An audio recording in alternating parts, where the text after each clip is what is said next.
Silakan Pak Dik-Dik, Baik, ya Pak Kris, terima kasih. Selamat malam saya Bapak Ibu. serahkan. Ya, selamat Alan, selamat malam Bapak Ibu semuanya. Alan, Salam sehat buat kita semua. Semoga semuanya selalu dalam keadaan baik, keadaan yang sehat. Oke Bapak Ibu, sekarang kita memasuki masa Advent. Jadi di sini seperti biasa kita sebagai orang Katolik pada masa Advent adalah masa penantian, masa di mana kita sedang menyiapkan diri kita atas kedatangan Tuhan. Nah, di sini biasanya manusia berpikir dua. Yang pertama adalah oke, karena sebentar lagi tanggal 25 adalah hari Natal, maka Advent ini saya sedang menantikan kedatangan atau kelahiran, memperingati kelahiran Tuhan kita Yesus Kristus. Yaitu tidak salah juga, tetapi kita sebetulnya sebagai orang Katolik, di mana kita percaya bahwa Yesus kan telah lahir 2000 tahun yang lalu. Masa Advent ini sebetulnya lebih menekankan kepada kita agar kita bisa mempersiapkan diri kita menantikan kedatangan Yesus yang kedua. Nah, kenapa begitu? Kita perhatikan dari bacaan-bacaan yang ada. Dari bacaan-bacaan yang ada di bacaan-bacaan pertama seringkali mengemukakan bagaimana bangsa Israel mereka menantikan Sang Mesias. Begitu banyak katakanlah bacaan-bacaan dari Yesaya menekankan tentang hal itu. Nah, demikian kita juga di masa ini sebetulnya adalah benar-benar kita beberes. Kalau kita masuk kemarin ke minggu kedua di mana Yohanes Pembaptis mengatakan bahwa bertobatlah sebab kerajaan Allah sudah dekat, di mana Yohanes Pembaptis datang untuk meluruskan jalan supaya ketika Tuhan hadir kita berada di dalam jalan kekudusan kalau di Yesaya dikatakan. Nah, jadi masa ini sangat penting gitu. Nah, lalu bagaimana Komisi Kerasuan Keluarga dalam hari ini adalah KAJ yang memang pada bulan ini juga mereka atau kita di KAJ ini merayakan bulan keluarga. Apabila kita kaitkan, maka bagaimana sih kita keluarga, baik itu secara individu maupun secara keluarga, mempersiapkan diri kita dalam rangka kedatangan Tuhan kita Yesus Kristus. Jadi kalau disambungkan itu seperti itu. Tema pada bulan keluarga di bulan ini adalah bagaimana kita mempersiapkan diri kita dalam rangka keadaan kita secara pribadi dan juga mungkin kamu sebagai anggota keluarga ataupun kamu sebagai katakanlah saudara kita, tetangga kita yang tinggal sebelah kita ataupun sebelah rumah ataupun sebelah apartemen kita. Oleh karena itu temanya adalah bagaimana kita berelasi itu. Akan ada 4 pertemuan dari bulan keluarga tersebut. Yang pertama adalah tentang toleransi menyempurnakan keberagaman. Jadi kita tahu mungkin nanti akan saya bagikan tentang mengapa keberagaman. Jadi kita tahu bahwa kita ini macam-macam orangnya, bahkan di keluarga pun sebenarnya atau kita dengan pasangan pun sebetulnya adalah dua makhluk yang sangat berbeda. Tapi bagaimana sih sebetulnya dari dua makhluk yang berbeda itu dia bisa menjadi satu?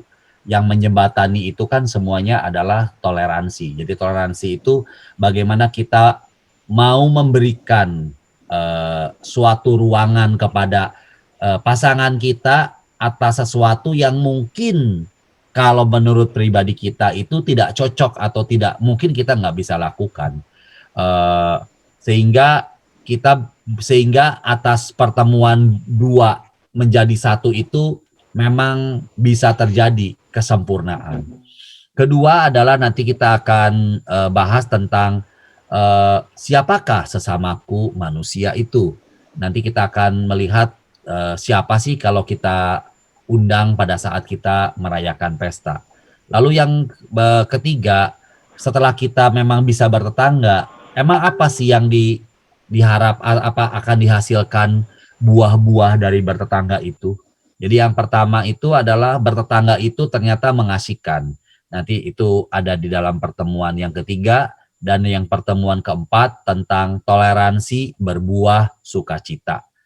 Baik, kita mulai yang pertama. Saya coba membuat suatu ilustrasi Bapak Ibu, karena sebetulnya ketika kita bercerita toleransi, ini memang sesuatu hal yang sebetulnya tidak mudah. Dalam arti kata tidak mudah itu artinya seberapa jauh sih antara saya mentoleransi sesuatu keadaan dengan sebetulnya saya tidak bisa mentoleransi sebagai suatu keadaan. Nah, kita melihat sebetulnya dalam kondisi di slide ini adalah aku atau saya. Kadang-kadang kalau kita refleksikan diri kita, kita ini punya pikiran, tapi kita juga ada tindakan. Seringkali ataupun pernah dalam suatu situasi di mana pikiran kita baik, tindakan kita baik. Jadi apa yang kita pikirkan berlaku juga ataupun dilakukan sinkron, artinya sesuai dengan apa yang kita pikirkan. Itu luar biasa. Tetapi pernah ada masa di mana apa yang kita pikirkan, di mana mungkin keadaan itu, oke, besok saya akan melakukan A atau saya akan melakukan tindakan B, tetapi ketika besok besok pada saatnya kita tidak melakukan yang A, tapi kita melakukan yang B yang mungkin sebetulnya bisa memberikan hasil yang tak baik. Ataupun di yang ketiga, kemungkinannya kita tadinya mungkin karena dalam keadaan emosi atau keadaan badan kita kurang stabil, pikiran-pikiran kita banyak atau ada beberapa pikiran yang tidak positif atau tidak baik. Tetapi kemudian tindakan yang kita lakukan adalah tindakan yang baik. Nah, jadi sebetulnya kontraksi ini di dalam diri kita itu sebenarnya sudah terjadi.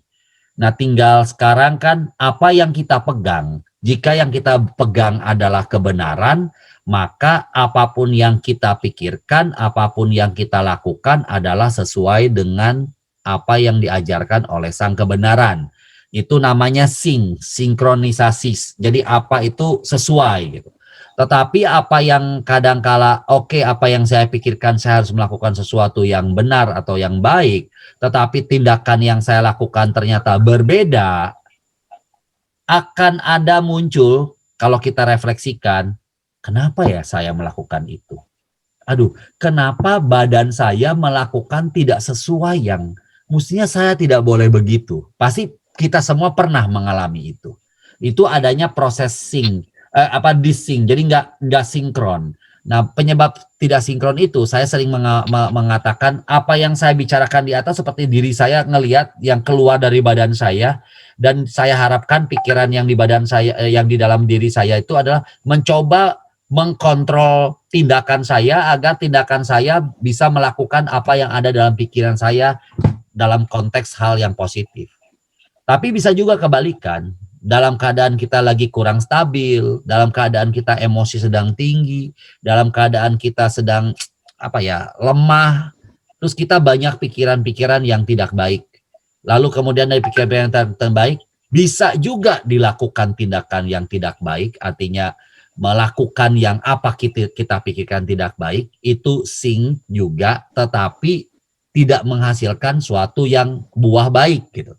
Tetapi juga ada juga seringkali kita pikirkan yang tidak baik, tapi kita bisa melakukan tindakan yang baik.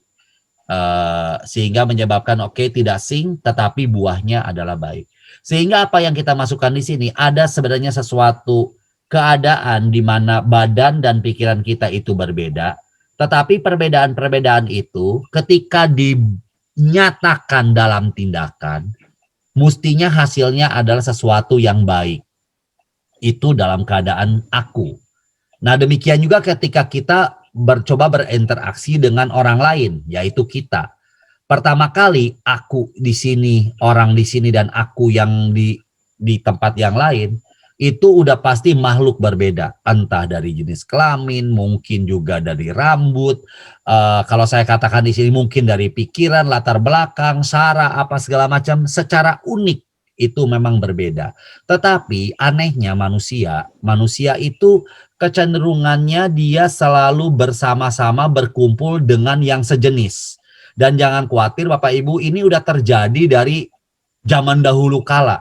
Kalau kita belajar dari ceritanya sapien itu, bahkan ketika makhluk sebelum menjadi Homo sapien pun mereka berbinatang itu berkumpul dengan kelompok-kelompok yang mirip gitu. Kalau nggak mirip dia agak susah. Anjing sama kucing susah dia bertemu. Jadi anjing kelompok sama anjing, kucing kelompok sama kucing. Nah, demikian juga manusia. Manusia itu berkumpul, kecenderungannya adalah atau lebih nyamannya ketika dia berkumpul dengan identical, seseorang makhluk yang sama. Ya, bisa sama itu yang kalau kita kan karena satu agama, ataupun katakanlah satu hobi, ataupun mungkin satu sekolah dan lain sebagainya. Yang dicari kesamaan. Nah, yang jadi pertanyaan kan adalah bagaimana ketika makhluk itu bertemu dengan yang berbeda. Dan sebetulnya kalau kita perhatiin, ketika kita keluar rumah kita akan banyak bertemu dengan yang berbeda. Tetapi bisa juga yang berbeda itu memiliki kesamaan ketika memiliki kesamaan kepentingan. Misalnya saya sama Ibu Jenny tadi ketua RT, ketika keluar kita ketemu satpam, ketemu siapa yang memang ayo kita jaga nih ke lingkungan kita semua. Maka kita memiliki satu common goals. Kita memiliki tujuan yang sama sehingga perbedaan-perbedaan yang ada di tempat kita itu relatifly bisa terkikis.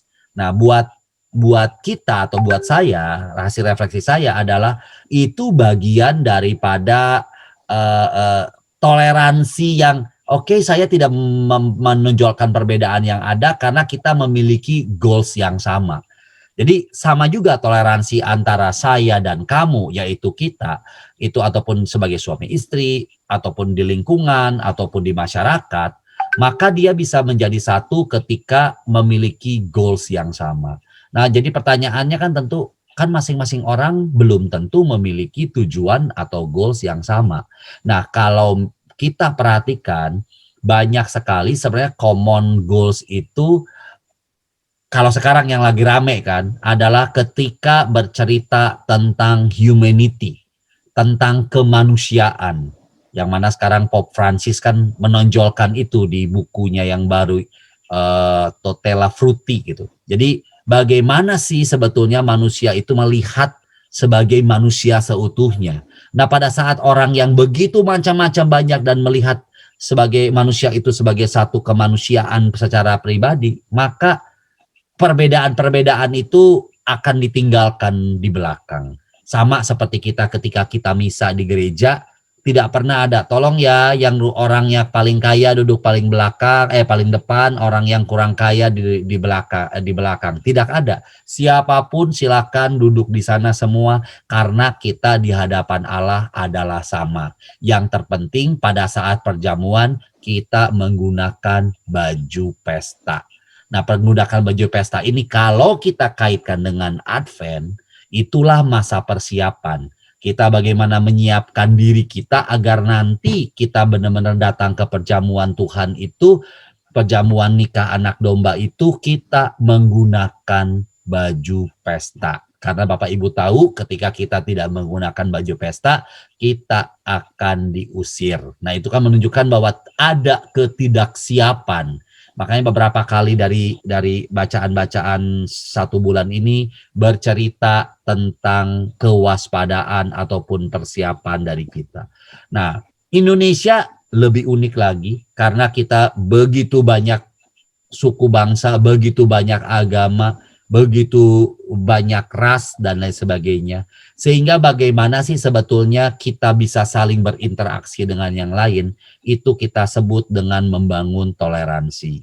Seperti apa toleransi itu? Ada dua sikap. Yang kiri kalau kita perhatiin, inilah tipe dia memiliki goal yang sama, bahwa orang dari sebelah sini dia bisa nyebrang ke punya temannya yang sebelah. Yang sebelah bisa nyebrang, makanya masing-masing punya batu, terus kemudian dia taruh untuk membangun jembatan. Build the bridge. Makanya kan kalau yang cerita, kalau Trump itu build the wall, maka mestinya kan build the bridge. Nah, ini memang kalau kita renungkan ini sangat menarik. Nah, kalau lihat yang sebelah kanan, ini bridge-nya udah disiapkan, tetapi tetap manusia ada yang tetap membangun wall-nya. Apa ya wall? Ada benteng untuk menutupi dirinya sendiri. Ya, boleh dikatakan apalagi terakhir-terakhir nih gereja Katolik kan semakin membuka diri bahwa kita ini adalah gereja yang inklusif, bisa berelasi dengan siapa-siapa. Makanya kalau Bapak Ibu perhatiin di YouTube kan banyak YouTube yang sangat keras. Kalau yang keras itu definisi toleransi pun mereka nggak bisa terima kata-kata toleransi. Karena buat mereka tidak bisa toleransi mungkin diambil dari kitab suci, ketika salah, benar-benar salah. Tidak bisa mentoleransi. Nah, kita sekarang gereja lebih terbuka akan hal tersebut. Bahkan sekarang kita bisa orang awam bisa datang ke gereja untuk ambil hosti, bawa pulang ke rumah, kemudian dibagikan kepada saudara-saudara ataupun kepada anggota keluarga di rumah. Ini sesuatu, kalau istilah Romo Joseph, merupakan suatu kemurahan dari gereja, walaupun di belakang masih banyak orang yang berdiskusi panjang tentang hal tersebut. Baik Bapak Ibu, bacaannya diambil dari 1 Korintus 1 ayat 10 sampai 17. Saya bacakan, tetapi aku menasihatkan kamu saudara-saudara demi nama Tuhan kita Yesus Kristus, supaya kamu seia sekata dan jangan ada perpecahan di antara kamu. Tetapi sebaliknya supaya kamu erat bersatu dan sehati sepikir. Sebab saudara-saudaraku, aku telah diberitahukan oleh orang-orang dari keluarga Chloe tentang kamu bahwa ada perselisihan di antara kamu. Yang aku maksudkan ialah bahwa kamu masing-masing berkata, aku dari golongan Paulus, atau aku dari golongan Apolos, atau aku dari golongan Kefas, atau aku dari golongan Kristus. Adakah Kristus terbagi-bagi? Adakah Paulus disalibkan karena kamu? Atau adakah kamu dibaptis dalam nama Paulus? Aku mengucap syukur bahwa tidak ada seorang pun juga di antara kamu yang aku baptis selain Krispus dan Gaius. Sehingga tidak ada orang yang dapat mengatakan bahwa kamu dibaptis dalam namaku. Juga keluarga Stefanus aku yang membaptisnya. Kecuali mereka aku tidak tahu. Entahkah ada lagi orang yang aku baptis. Sebab Kristus mengutus aku bukan untuk membaptis, tetapi untuk memberitakan Injil. Dan itu pun bukan dengan hikmat perkataan, supaya salib Kristus jangan menjadi sia-sia. Demikianlah sabda Tuhan, syukur kepada Allah.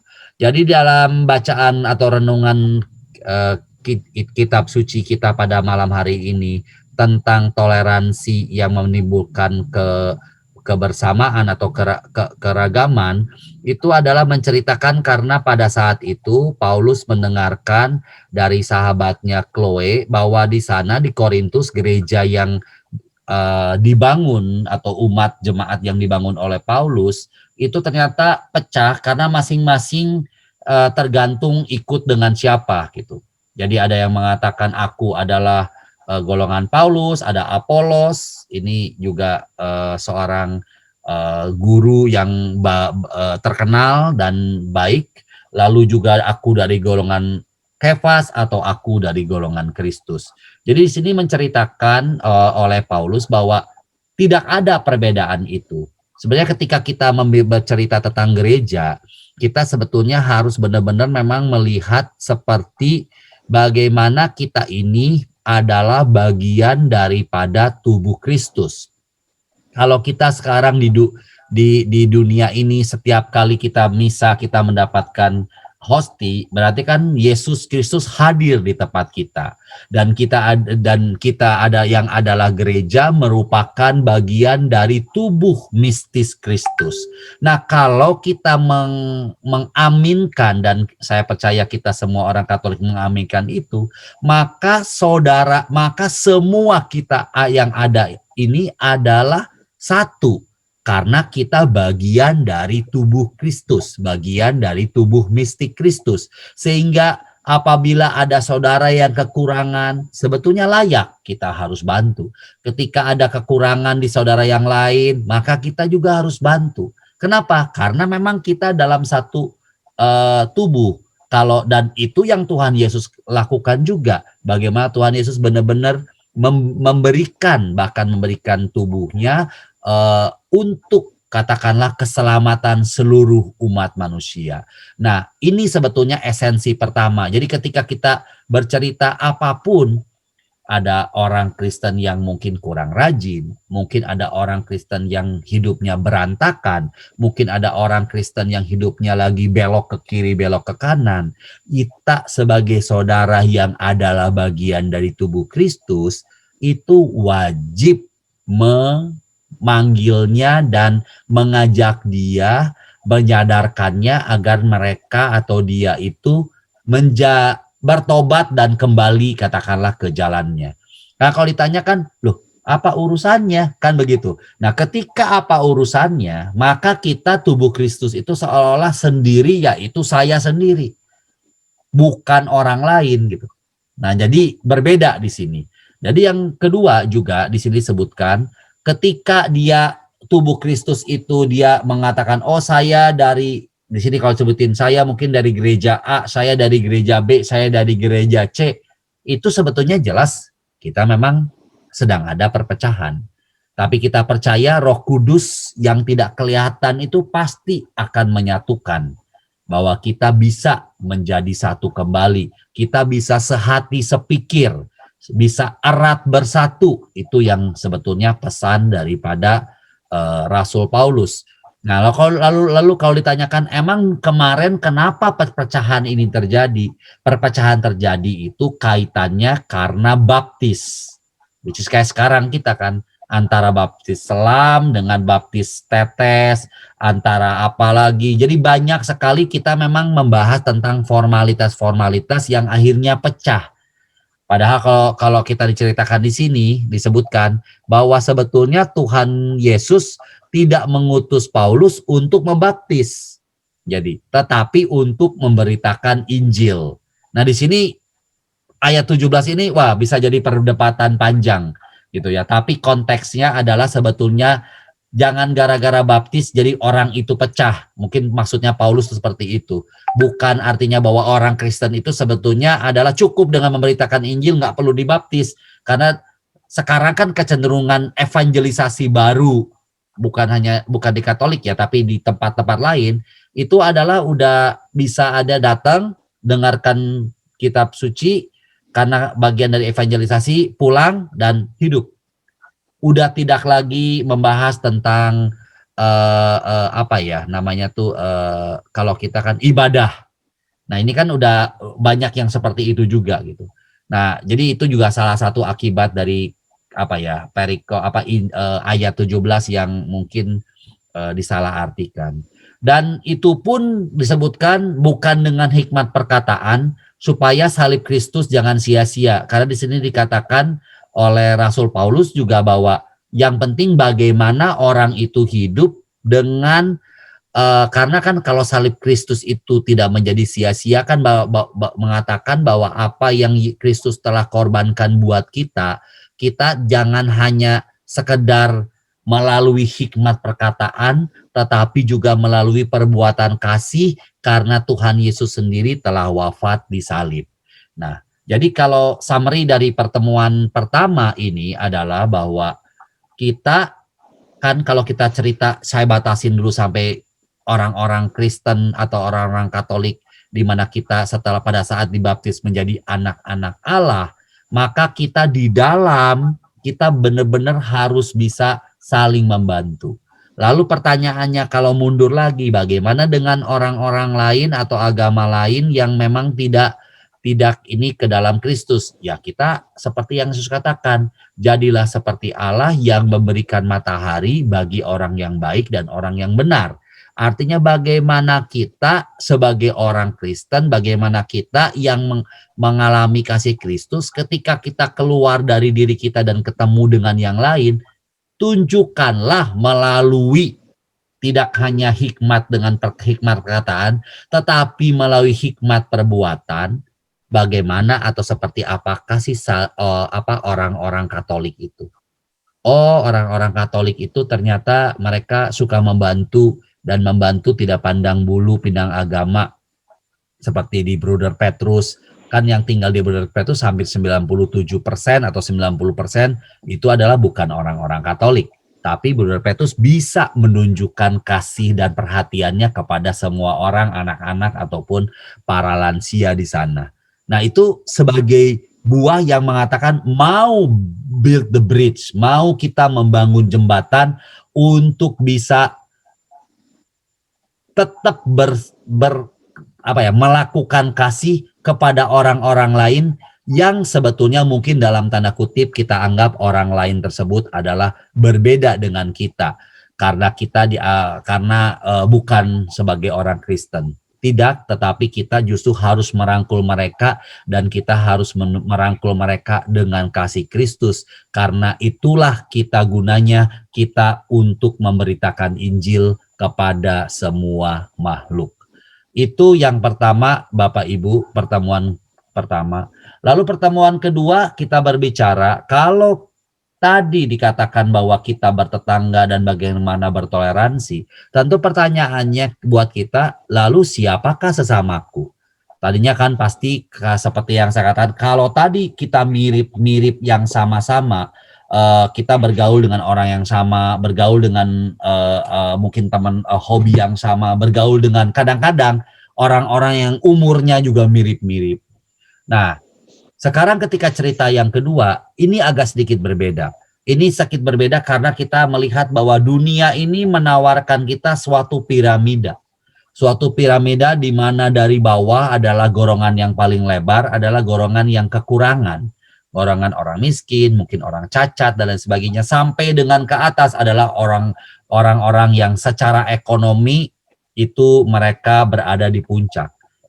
Dan seperti Bapak Ibu ketahui, sebetulnya manusia, dan memang itu dunia yang keajarkan kepada kita, untuk terus berlari nyampe ke puncak. Berbeda dengan Tuhan. Tuhan mengajarkan manusia untuk semakin merendahkan dirinya, semakin merendahkan hatinya, karena barang siapa yang merendahkan diri, dia akan ditinggikan. Jadi Tuhan Yesus memang mengajarkan kepada kita suatu hal yang berbeda dengan yang dunia ajarkan kepada kita. Nah, dalam rangka kita mau tahu dari dunia itu, nah sama juga sekarang, kalau tadi kita berkelompok dengan yang sama-sama, ternyata manusia juga berkumpul dengan strata atau sosial stratanya yang mirip. Oh, dia di atas, berarti ini jet set. Oh, di sini nih kaumnya kaum menengah. Oh, ini kaumnya kaum di sini. Pertanyaannya, ketika dia turun, dia agak susah tuh untuk turun tahta kasarnya. Tapi ketika yang dibawa ke atas, dia minder karena menganggap bahwa ekonomi dia atau background ekonominya tidak bisa mendukung untuk bergaul dengan yang di atas. Sehingga tanpa kita sadarin memang terjadi satu lapisan yang begitu kompleks dan begitu banyak yang menyebabkan akhirnya manusia itu berkelompok-kelompok yang tadinya tidak hanya dengan yang mirip-mirip, tetapi juga berkelompok dengan yang memiliki strata yang sama. Nah, di sini kedua kita belajar tentang dari Injil Lukas bab 14 ayat 12 sampai dengan 14. Dikatakan, dan Yesus berkata juga kepada orang yang mengundang dia. Saat itu Yesus diundang oleh seorang Farisi untuk makan. Dan apabila engkau mengadakan perjamuan siang atau perjamuan malam, janganlah engkau mengundang sahabat-sahabatmu atau saudara-saudaramu atau kaum keluargamu atau tetangga-tetanggamu yang kaya, karena mereka akan membalasnya dengan mengundang engkau pula. Dan dengan demikian engkau mendapat balasnya. Tetapi apabila engkau mengadakan perjamuan, undanglah orang-orang miskin, orang-orang cacat, orang-orang lumpuh, dan orang-orang buta. Dan engkau akan berbahagia, karena mereka tidak mempunyai apa-apa untuk membalasnya kepadamu. Sebab engkau akan mendapat balasnya pada hari kebangkitan orang-orang benar. Nah, jadi demikianlah Injil Tuhan, terpujilah Kristus. Jadi kalau kita melihat di sini, Tuhan Yesus mengajarkan, jadi tentang dalam konteks siapakah sesamaku dan diambil dari Injil Lukas ini, mengatakan adalah manusia ketika mengadakan perjamuan, disebutkan kan kapan sih kita mengadakan perjamuan? Kita mengadakan perjamuan tentu saja ketika kita ingin membagi kebahagiaan, atau kita ketika ingin kita mendapatkan berkat dan coba ingin membagi berkat dengan sesama.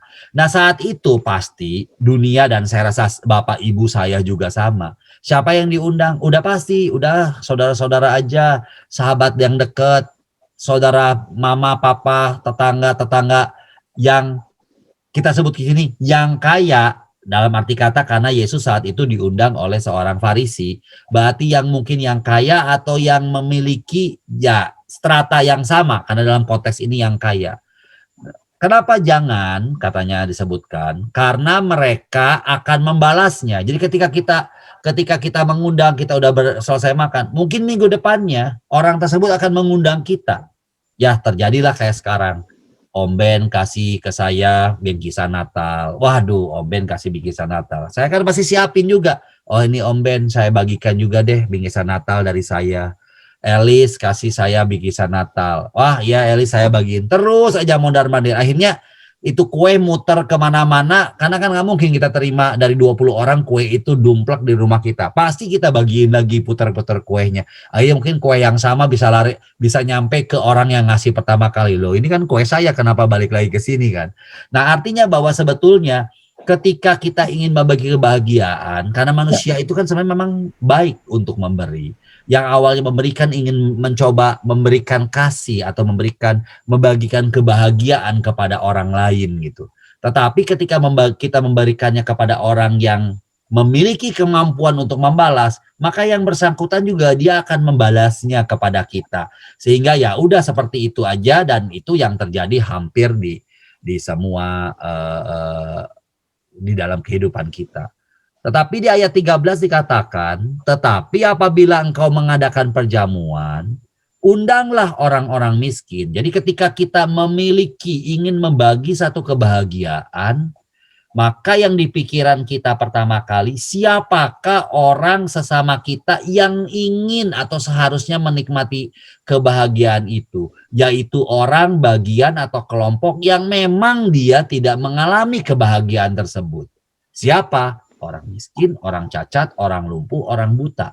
Jadi ketika kita mau membagikan, memang secara tulus saya membagikan saya membagikan makanan, saya membagikan kebahagiaan saya membagikan berkat saya kepada orang yang memang dia tidak mengalami makanan itu, dia tidak mengalami berkat itu, dia tidak mengalami kebahagiaan itu. Itu ketika turun seperti itu, maka disebutkan karena dia turun ke bawah, kalau dari strata tadi, berarti yang bersangkutan, yang orang yang ada di strata atas ini, dia mau turun ke bawah, dan dia mau membagikan itu, membagikan kebahagiaannya. Lalu ditanyakan di sini, kemudian yang memberi itu mendapatkan apa? Maka di ayat 14 disebutkan, dan engkau akan berbahagia. You are blessed. Akan terberkati. Kenapa terberkati?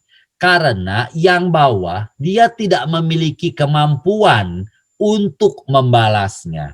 Atau yang bawah dia akan mengalami kebahagiaan itu, dia akan mengalami berkat itu, dia akan mengalami kasih Tuhan melalui kita yang membagikannya kepada mereka. Makanya disebutin, oke, saya tidak dapat balas apa-apa, tidak apa-apa, karena saya dari dalam hati saya yang memang saya mau bagi ke mereka. Sebab disebut tidak mempunyai membalasnya, kalau dalam kaitan konteks di atas kan ceritanya kan balas membalas. Sebab disebutkan engkau akan mendapat balasnya pada hari kebangkitan orang-orang benar. Jadi kalau kita diceritakan ketika kita memberikan sesuatu kepada saudara kita yang miskin, cacat, lumpuh, dan buta, maka yang membalas kepada kita itu bukan yang bersangkutan, tetapi Tuhan yang menjaga mereka.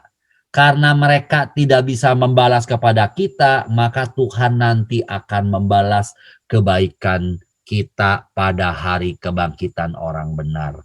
Di sini kan memang cerita kalau ini saya belum mungkin beberapa lama ada pernah sempat diskusi seperti ini, lalu dikeluarkan surat dari Efesus atau Filipus, saya lupa. Efesus, kalau saya suka ketukar tuh.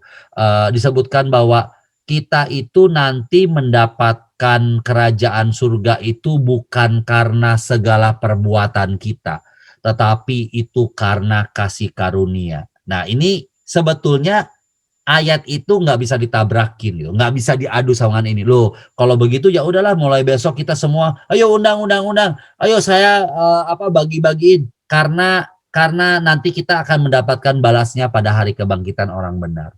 Nah, kalau orang Katolik kan baca konteksnya di 12:14 ini.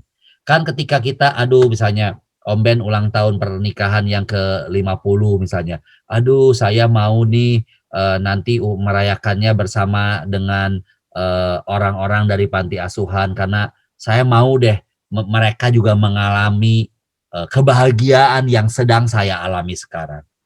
Itu kan sebetulnya sincere itu tulus, memang dari hati ketika bareng-bareng ke sana mereka bagi. Tapi juga ada yang memang kadang-kadang bisa positif, bisa tidak positif. Artis A ulang tahun 17 dan mengadakannya dengan membagi 5.000 kepada anak-anak yatim. Oh iya, dia mau saya bagikan dengan segala intensinya, bisa baik. Dan bisa artis kan bisa dua, bisa ya sehingga orang lain, oh iya bagus tuh seperti itu, saya juga mau deh melakukan seperti artis itu. Nah, tetapi yang dimaksud adalah sebetulnya bahwa kita melakukan mau ketika mengundang ke bawah berarti kita bisa menjadi sesamanya buat mereka. Jadi sesama atau tetangga kita itu bukan tetangga dalam hal yang sama, bukan tetangga dalam hal strata yang sama, bukan tetangga adalah orang atau sesama itu adalah orang yang memiliki badan yang lengkap dengan yang kita, tapi ternyata sesama itu Tuhan Yesus memberikan definisi yang di luar daripada apa yang kita dapatkan dari dunia, yaitu orang miskin. Hah, orang miskin ya? Waduh, berarti saya harus ngajak makan di angke bareng dengan orang miskin, bareng dengan orang cacat, bareng dengan orang lumpuh, bareng dengan orang buta. Pertanyaannya adalah, apakah saya bisa mengundang mereka dan kita undang 50, 20 orang atau 5 orang atau 7 orang dan mereka makan di angke bersama-sama dengan kita? Menarik untuk kita refleksikan. Kalau kita mengatakan, ya saya mau karena dia adalah sesamaku, karena dia adalah tetanggaku, karena dia adalah juga anak-anak Allah, maka kita sudah menjalankan tidak hanya hikmat perkataan, tetapi juga melalui hikmat perbuatan. Nah, dari sini sebetulnya dari dua bacaan hari ini, dalam konteks kita masa Advent, di mana kita benar-benar menantikan kedatangan Tuhan, ternyata kita tidak hanya sekedar menantikan kedatangan Tuhan dengan duduk saja, dengan hanya berdoa, hanya dengan katakanlah laku tapa, bukan tidak perlu, kita juga harus melakukan itu. Tetapi yang KAJ coba tawarkan adalah kita mencoba keluar dari diri kita untuk merambah kepada sesama-sesama yang selama ini kita nggak pernah gapai, yang selama ini kita nggak pernah sentuh, yang selama ini kita nggak pernah ajak komunikasi. Siapakah itu? Ya pasti di masing-masing kita ada. Di masing-masing keluarga kita ada orang kecil nun jauh di sana yang nggak pernah kita panggil.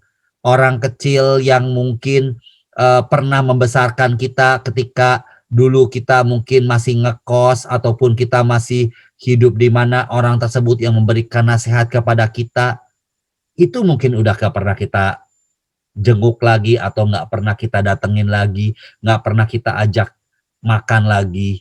Jadi sebetulnya di sini kita harus merambah kepada orang-orang yang terlupakan, mungkin itu kata-katanya. Dan kita definisikan di tempat kita masing-masing. Justru orang-orang yang terlupakan itulah sebetulnya sesama kita. Sebetulnya di masa Advent itu, itulah kita yang mau mencoba mencari Yesus. Yesus yang hadir dalam diri orang-orang yang terlupakan itu. Dan demikian juga kita harus menghadirkan wajah Yesus agar orang-orang yang terlupakan itu juga bisa memandang wajah Yesus. Seperti yang disebutkan ketika kita di dalam Matius 25 yang sangat terkenal. Jika kita membantu orang yang lapar, orang yang haus, orang yang dipenjara, maka ketika nanti pada masa penghakiman, ketika kita nanti berdiri di hadapan Tuhan, maka orang-orang yang miskin yang pernah kita bantu, semuanya akan duduk di sebelah Yesus kita. Sehingga ketika mengatakan bahwa kenapa saya harus mengajak engkau ke dalam kerajaanku? Karena orang yang sebelahnya, iya Tuhan, karena dulu orang ini pernah kasih saya makan. Sebelah kirinya, ibu mengatakan, oh iya Tuhan Yesus, orang ini dulu pernah kasih saya minum. Sebelah sana lagi, oh iya Tuhan, orang ini dulu pernah kasih saya pakaian. Sebelah sana lagi, oh iya Tuhan, orang itu pernah menjenguk saya ketika saya dalam penjara dan ketika saya sakit. Itulah bayangan ketika masa penghakiman. Masa penghakiman itu adalah masa apa yang kita tanamkan kebaikan kita dengan terus mencerus bahwa Tuhan itu hadir dalam diri orang-orang yang kecil, yang adalah sesamaku, yang adalah Tuhanku. Kalau kita melihat perjanjian lama, Tuhan itu jauh. Kalau di perjanjian baru, Tuhan itu menjadi daging. Di Matius 25, Tuhan itu ada dalam diri orang miskin. Berarti Tuhan kita tidak kemana-mana. Tuhan itu ada di sekitar kita.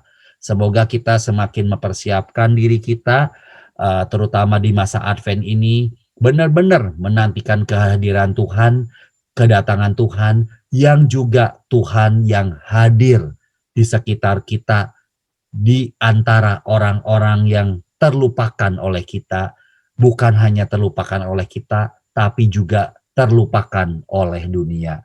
Selamat memasuki masa Advent, dan semoga hati kita selalu dikuatkan, sehingga nanti pada saat kedatangan Tuhan, kita semua dapat penuh dengan sukacita menyambut kedatangannya, berbarengan dengan setiap orang yang pernah kita bantu, dan mereka berkata, ya Tuhan, saya kenal orang ini karena orang ini pernah membantu saya. Tuhan Yesus memberkati. Salam sehat buat kita semuanya. Terima kasih Pak Dik-Dik ya. Sama-sama. Ini mantep nih ya, ini 2 sesi langsung diborong nih. Jadi sesuai semuanya orderan, tuh masuk semua di kepala. Sesuai orderan Om Benny. Iya, 2 sesi nih digabung ya. Menarik ya, siapakah sesamaku tuh, terutama mungkin nyambung dengan yang materi yang pertama tadi ya. Jadi bagaimana kita bisa mulai memberi kepada orang-orang yang memang belum pernah kita beri, yang memang terlupakan gitu ya. Oke, boleh kita coba barangkali dari teman-teman atau Bapak Ibu ada yang mau sharing atau ada yang mau bertanya. Mungkin sebelum nanti teman-teman yang lain atau Bapak Ibu mungkin memulai, saya mau bertanya sedikit. Banyak juga nggak apa-apa. Satu aja pertanyaan saya. Tapi ini benar-benar langsung waktu Pak Dik-Dik bilang kita harus bisa memberikan bukan kepada orang yang mampu membalas kita, tapi memberikan kepada orang yang tidak mampu membalas kita, maka Tuhan akan memberi gitu. Terkadang mungkin saya juga ngerasa kayak contoh misalkan saya nyetir gitu ya, terus tiba-tiba ada lampu merah, ada orang minta-minta gitu. Tiap kali kejadian itu tuh 2 sisi gitu. Saya tuh dari sisi yang mungkin sisi yang baik gitu ya, dimana udah kasih duit, ada berapa kasih gitu. Tapi di sisi yang lain, aduh, jangan deh dia nggak pakai masker, nanti dia habis sakit atau apa nanti kita ketularan atau apa gitu. Nanti dia pas kita kasih uang tangan kita kepegang atau apa ya. Itu tuh ada gitu sisi yang satunya gitu Pak Dik. Jadi Ya. saya jadi kayak ragu-ragu ini. Aduh, udah nanti deh kalau saya mau menyumbang saya nyumbang lewat gereja aja deh akhirnya kayak gitu. Ya. Itu sama juga atau gimana sebenarnya secara apa ya? Secara kayak penilaian dari Pak Dik gitu. Ya. Oke, terima kasih Pak Kris. Jika kita ingin memberi ya, jika kita ingin memberi, sepanjang kita memberi dengan sukacita, tidak perlu terlalu banyak pertimbangan. Sebetulnya sering saya mengemukakan, tidak pernah ada, ini terlepas dari tadi penyakit COVID dan lain sebagainya, tetapi ada di sebelah kiri ini godaan-godaan yang ngebisik-ngebisik kita, itu uangnya bukan buat dia, nanti uangnya buat orang lain dan bosnya dan lain sebagainya. Tapi yang jelas bahwa dunia ini memang ada suatu gap yang luar biasa.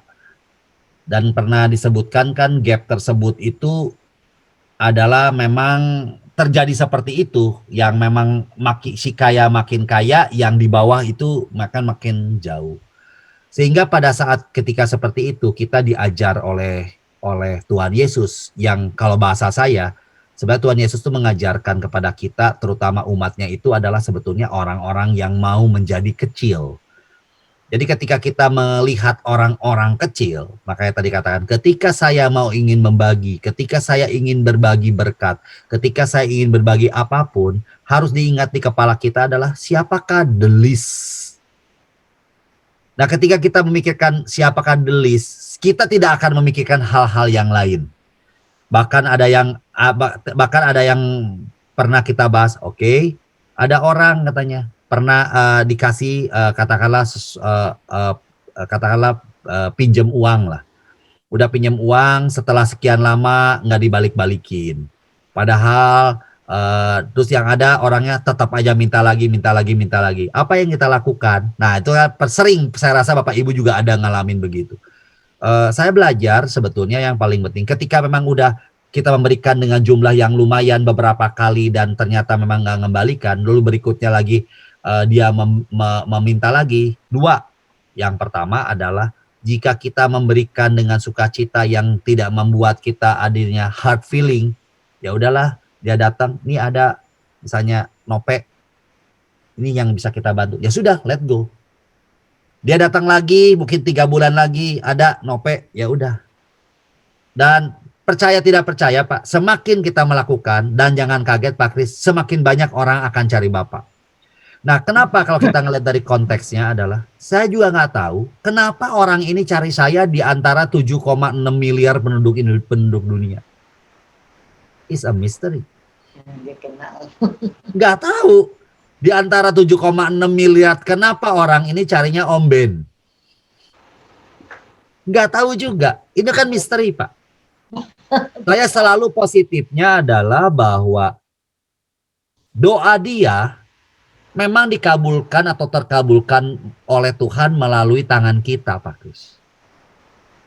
Dan saya, at least dari apapun yang coba ini, itu terjadi dan memang seperti itu. Dia banyak hal. Saya rasa dari kita semua pasti. Tapi memang kita jangan terlalu banyak mempertimbangkan. Kecuali kalau Pak Kris, tolong dong rumahnya buat saya. Nah, itu bolehlah kita pertimbangkan. Tapi kalau misalnya ini Xiao Qian, memang dia perlu buat makan, dia perlu buat anaknya sekolah, oke lah.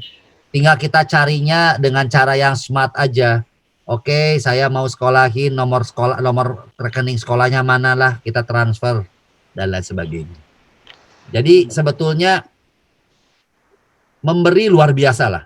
Ini at least Om Ben juga pasti tahu lah, maksudnya fantastik lah. Itulah orang Kristen, dan memberi itu adalah sifat ilahi. Karena Allah nggak pernah minta yang lain, dan Allah selalu terus memberi kepada kita. Tapi seperti Rasul Paulus katakan, berilah dengan penuh sukacita, Pak. dan awesome lah, awesome. Udah luar biasa lah, luar biasa. Oke, thank you Pak Dik. Sama-sama Pak Kris. Oke, silakan barangkali ada yang mau saling berbagi lagi nih pengalamannya ketika memberi atau menerima, silakan. Cik Sylvia. Malam Pak Dik. Ya, Saya malam. mau tanya aja sih. Tadi kan dibilang bahwa maksudnya jadi inti dari persiapan Advent sekarang ini adalah kita bisa membawa sosok Kristus ya. Itu pasti itu nggak mudah kan Pak Dik. Gimana kita punya kerendahan hati, kita punya sesuatu yang tulus dari hati itu pasti nggak mudah. Gimana sih Pak Dik caranya supaya kita itu benar-benar bisa mengikuti jejak Kristus, bisa betul-betul serupa dengan Kristus, jadi perwujudan kita terhadap sesama itu benar-benar merupakan perwujudan Kristus sendiri yang hadir di tengah umat manusia. Gimana Pak Dik? Oke, makasih Ibu Sylvia. Sebetulnya pertanyaan Ibu Sylvia itu adalah merupakan memang perintah Yesus dari semua 4 kitab. Kalau Ibu Bapak perhatiin 4 kitab, semuanya kan perutusan. Dan semuanya memang ada yang mewartakan Injil, pergilah ke segala bangsa, baptislah mereka, dan lain sebagainya. Bagaimana caranya adalah ketika kita pasti dari kita, Ibu Sylvie semua, pasti kita pernah mengalami kasih Tuhan. Some way pasti ada. Kalau tidak mungkin malam hari ini 7:30 Bapak Ibu mau ada di sini gitu. Nah, kalau kita telah mengalami kasih Tuhan, kita sebenarnya pasti kan kita mencoba untuk share kepada sesama dengan apapun. Bisa dengan ada orang berbaginya dengan nyanyi, orang bisa berbaginya dengan seperti Ibu katakan, saya bagaimana menjadi sesama bagi orang lain, dan bagaimana saya ini katakanlah merendahkan diri, dan bagaimana saya belajar. Mungkin karena ini itu adalah suatu proses yang panjang, seperti kita bangsa Israel yang keluar dari tanah Mesir masuk ke tanah terjanji, kita ini kan sekarang berada di dalam gurun pasir yang muter-muter 40 tahun Ibu. Jadi kalau yang sebutkan proses kita itu adalah proses apa? Proses kita adalah proses pengudusan. Nah, makanya kalau kita perhatikan kan kalau misalnya kita lihat kenapa 2 hari lalu di masa Advent kita mempelajari wilayahnya kita, yaitu Immaculata. Apa artinya? Apa artinya kita Maria yang dikandung tanpa noda dosa? Artinya kalau kita perhatiin, zaman dulu Tuhan itu hadir masuk ke dalam tabut perjanjian. Itu kan yaitu dalam bentuk tongkat, raja yaitu makanan, dan juga kitab suci. Langsung taruh di atas, maka Tuhan dalam tiang-tiang awan selalu ada di atas itu. Dan bentuk yang dibikin dalam tabut perjanjian sangat presisi dan diisiin emas. Ini emas nanti ceritanya panjang lagi kenapa emas itu harus diapiin supaya dia suci dan sebagainya. Nah, Bunda Maria telah disiapkan oleh Allah. Dan tabut perjanjian baru itu adalah Bunda Maria sendiri, yaitu rahimnya. Karena dulu tabut perjanjian dibuatkan dengan sangat detil, maka Bunda Maria pun disiapkan dalam kesucian untuk menantikan kedatangan Tuhan Yesus, Sang Sabda yang mau menjadi manusia agar tinggal di dalam rahim Bunda.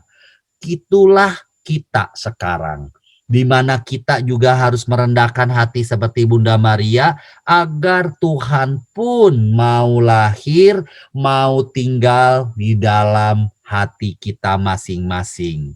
Makanya itulah sangat berkorelasi antara Immaculata atau Maria dikandung tanpa noda dosa dengan Advent. Masa penantian itu adalah proses pengudusan karena Tuhan akan menjadi manusia dan tinggal di dalam kita. Bagaimana caranya? Tiap hari, pertama yang udah pasti kita orang Katolik berdoa, orang Katolik ikut misa online, orang Katolik baca kitab suci, berdoa rosario, dan ini kan udah baru modalnya nih. Berikutnya, ketika kita dekat dengan Tuhan dan terus-menerus, pasti ketika kita cerita ke orang, sama kayak di kampung kita dulu, wah ini ya anaknya Pak Bambang. Kan dulu kan kalau kita di kampung yang dipanggilnya orang tua kita kan. Anaknya begini kan ngelihat dari bapaknya gitu kan. Kita juga sama. Ketika kita nanti ketemu dengan orang, tunjukkan who is our father. Karena our father yang selalu berelasi dengan kita melalui doa, melalui kitab suci, melalui kita misa online, melalui apapun, tunjukkan di dalam perilaku kita. Ketika kita menunjukkan perilaku kita, mungkin Ibu Sylvie akan bertemu turun naik. Ya itulah memang akan seperti itu, seperti bangsa Israel di tengah padang gurun, ada tiba-tiba lagi begitu, tiba-tiba masang lembu jantan emas. Loh, kok udah diselamatin malah ke sana dan lain sebagainya. Itu pengalaman kita, tetapi konsepnya adalah itulah proses perjalanan kita, Bu, untuk bisa katakanlah menantikan kedatangan Tuhan di masa penghakiman. Nah, kita sebagai saya menggunakan pakai kata-kata duniawi,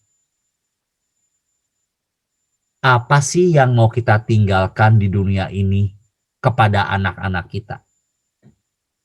Kalau kita tinggalkan anak-anak kita ruko, tanah 2 hektar, doesn't mean anything. At the end of the day, yang anak-anak ingat dari kita adalah apa nilai-nilai yang tinggalkan. Apa nilai-nilai Kristiani yang akan kita tinggalkan kepada anak-anak kita sehingga menjadi legacy. Dulu Engkong Beni itu orangnya tukang memberi. Dia selalu bantuin orang-orang. Itu akan menjadi legacy. Dan ketika legacy, kenapa? Karena Om Ben adalah orang Kristen. Maka nama Tuhan akan dimuliakan. Jadi ketika kenapa mungkin kan meninggalkan Tuhan, kenapa kelihatan sulit? Tidak bisa kita menggunakan kekuatan kita. Karena yang kita akan wartakan itu adalah Allah sendiri, Yesus Kristus. Oleh karena itu ya kita harus terus berelasi dengan Tuhan. Agar ketika berelasi udah pasti kita akan jelaskan who is our father, siapa Tuhan Yesus yang kita ajak berelasi itu dan kita bagikan kepada sesama. Sisanya ya Tuhan pasti akan mengarahkan kita, Bu Sylvie. Di sana Ibu Sylvie bukan mendapatkan situasi di depan yang penuh dengan kemulusan, tapi akan menemukan tantangan seperti yang Pak Kris tadi katakan, tiba-tiba ada yang ngebisik di kiri, hati-hati kena COVID, ada yang bisik ke kanan, hati-hati ntar tangannya kena ini. Itu hal yang biasa. Tetapi kalau kita udah berelasi cukup lama dengan Tuhan, kita akan memiliki roh hikmat di mana bisa tahu mana yang benar dan mana yang tidak, Bu Sylvie. Kita berdoa bersama-sama untuk itu, Bu Sylvie. Tidak ada yang perfect. Baik Pak Dik. Jadi intinya itu adalah kemelekatan kita dengan Tuhan Yesus ya Pak Dik ya. Betul. Jadi semakin kita dekat, kita semakin mengenal Yesus. Betul. Dan akhirnya kita bisa lebih mengerti bagaimanakah seorang Yesus. Gitu. Betul. Ya Pak Dik betul. Ya. Agama Kristen makasih, adalah agama relasi. Is a relationship. Seperti yang tadi saya katakan, at the end of the day, Tuhan mengatakan, saya mengenal engkau. Nah itu, kenapa saya mengenal engkau? Karena kita sering berelasi. Itu aja, Bu. Sebenarnya sederhana lah. Cuman memang yang ditawarkan Tuhan tuh kadang-kadang, atau sangat itu kan berbeda aja yang dengan ditawarkan dunia, dan manusia selalu menyenangi apa yang ditawarkan dunia. Iya, baik. Makasih. Sama-sama. Oke, thank you Pak Dik-Dik, thank you Bu Sylvia. Ada lagi mungkin yang mau menambahkan atau mau bertanya? Waktunya kita masih ada sedikit lagi.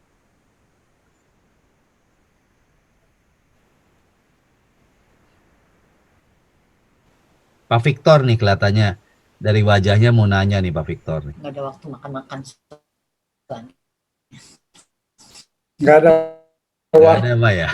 waktu Misalkan Boleh, foto boleh, nggak usah boleh. ragu sih. Misalkan kita naik mobil, seseorang yang memang memerlukan bantuan, itu jangan pernah ragu sih. Itu sih Pak Dik-Dik. Oh, lihat apa, terus akhirnya saya berhenti, saya turun. Dan pernah suatu masa itu, waktu itu di SEP, di Sekinah kan, cari domba nggak dapet, susah sekali, semua nggak dapet gitu. Terus akhirnya pas suatu saat di jalanan gitu sambil nganter anak OS, saya lihat seorang gitu naik pakai kursi roda, terus sedang bersusah payah gitu kan. Akhirnya saya minta supir berhenti, saya turun, saya kebetulan ada nasi, saya beli 3 bungkus buat anak saya, memang anak saya 3, tapi akhirnya saya bagikan, saya kasihin, dan ketika itu dia, wah puji Tuhan, dia langsung buat tanda salib gitu loh. Nah di situ saya jadi sangat terharu sih, karena saat itu saya diingatkan bahwa sebetulnya nggak usah jauh-jauh sih cari Tuhan, karena Tuhan itu sebetulnya ada di dekat kita. Betul. Dimanapun dan kapanpun kita berjalan sebetulnya ada. Betul. Nah itu tergantung dari diri kita sendiri sih. Sebetulnya kita ini mau nggak memenuhi panggilan Yesus. Betul. Ketika kita mau memenuhi panggilan Yesus, nah itu ketika saya memberi gitu, tahu-tahu dia ternyata orang Katolik, itu saya rasanya luar biasa sekali. Oh ternyata tuh Tuhan dekat ya. Nah itulah saya pernah sharing jadi ke adik kelas saya di SEP.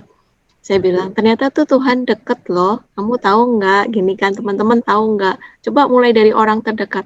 Nah puji Tuhan setelah saya coba sharing itu, akhirnya mereka melakukan pendekatan dengan orang-orang sekitar, akhirnya memang anak-anak di SEP bertambah sih. Itu aja sih Pak Dik-Dik. Puji Jadi Tuhan. jangan pernah ragu lah ya. Betul. Gitu. Makanya kalau Karena Tuhan memang itu udah pelayanan kita ya, memang tugas kita ya Pak Dik-Dik. Ya walaupun dalam prosesnya pasti. Ya. Makanya kan Tuhan Yesus katakan penyakit orang Yahudi itu 2, yaitu buta dan tuli. Dan itu seringkali penyakit kita. Barang siapa bertelinga, hendaklah mendengar. Dengar sih ada orang susah, cuma kita nggak ngapa-ngapain. Punya mata tapi tidak melihat.